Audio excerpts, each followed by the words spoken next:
Je vois beaucoup d'organismes d'OBNL, organismes de bienfaisance, qui utilisent Instagram, mais qui ne mettent pas de hashtag après leur publication. Malheureusement, ça les coupe beaucoup d'un potentiel rayonnement. Donc, d'aller chercher notamment de nouveaux abonnés, de nouvelles clientèles, de nouveaux donateurs. Bref, ça les coupe de beaucoup de choses. Reste avec moi pour en apprendre plus sur les hashtags. Allô, je suis Christine, créatrice de rayonnement virtuel pour Locas Communication. Selon moi, les organismes ont tellement de belles choses à dire, de choses importantes à dire et méritent de rayonner beaucoup plus sur le web, notamment avec les hashtags. À quoi servent les hashtags?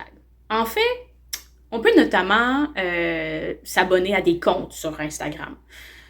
Donc directement, je dis bon, je m'abonne à Locas Communication. Mais savais-tu aussi que c'est possible de s'abonner à des hashtags? Donc, toutes les publications qui auront tel hashtag vont apparaître dans ton fil d'actualité. Donc, ça peut être autant parce que, par exemple, tu aimes beaucoup les pieuvres à l'aquarelle, tu pourrais suivre le hashtag pieuvre aquarelle. Mais également, si c'est pour suivre une tendance dans ton domaine, bref, c'est vraiment possible de suivre des hashtags. Sous une publication, combien devrait-il avoir de hashtags? Dans le meilleur des mondes, le plus c'est le mieux. Mais on dirait jusqu'à une trentaine, c'est vraiment le summum. Oui, 30 hashtags. Mais comment les choisir? Tout d'abord, moi, je conseille de se faire une liste, d'en avoir déjà une dizaine, une vingtaine, une trentaine, déjà prêtes. Donc, c'est toujours les mêmes hashtags qu'on veut utiliser à chaque publication.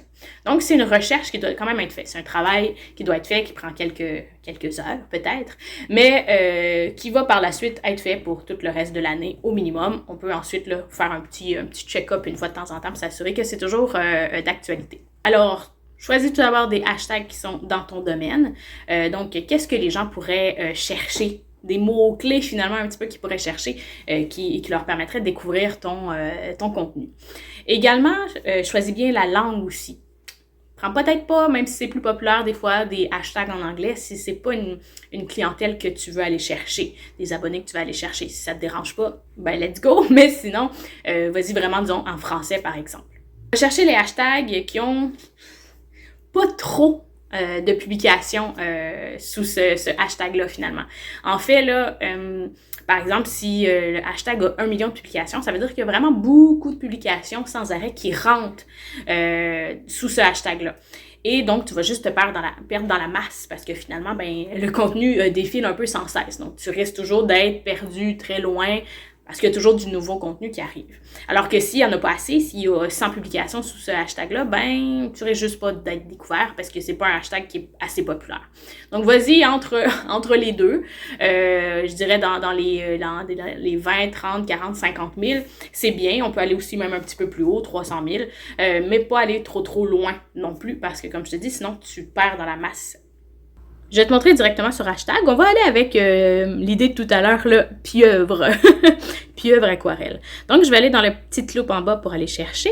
Et je vais rentrer pieuvre aquarelle.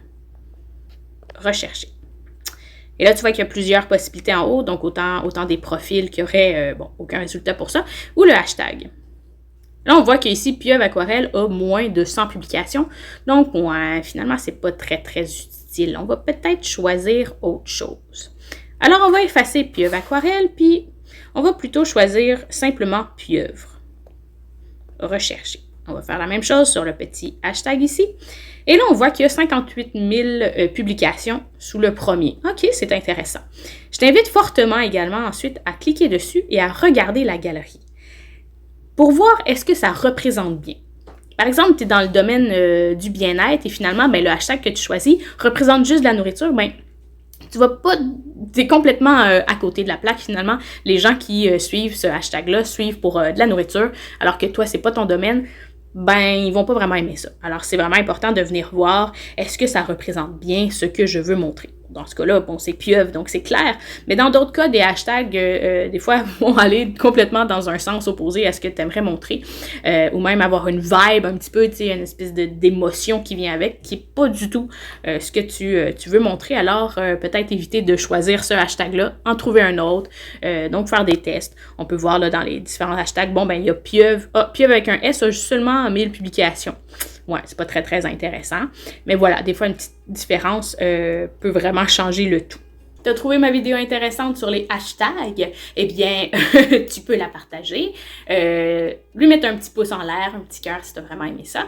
Et toujours aussi poser d'autres questions. Moi, je m'inspire beaucoup de questions, des fois que je vois là, sur différents forums. Mais plus les abonnés aussi me posent des questions, plus ben, c'est des sujets qui vous intéressent que je vais aborder. Soyez plus bavards sur le web avec Locas Communication.